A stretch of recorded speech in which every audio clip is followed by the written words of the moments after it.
শুনলি আজ রাতে ওই বাঁশঝাড়ে নাকি ভূত দেখা যায়। ধুর, গ্রামের লোকজন সব সময় অন্ধবিশ্বাস করে। আজ রাতেই তন্ত্রমন্ত্র না করলে সর্বনাশ হবে।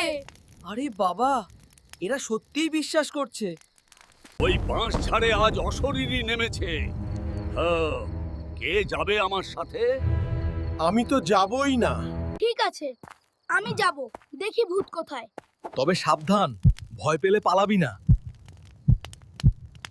বন্ধু, আমার পা কাঁপছে। চুপ, শব্দ করিস না। ভূত! থাম। দেখি আগে। আরে ধুর, এটা ভূত না রে, ছাগলটা চাদর মাথায় দিয়েছে। মানে আমি অযথা চিৎকার করলাম? এটা তো থাকার কথা না।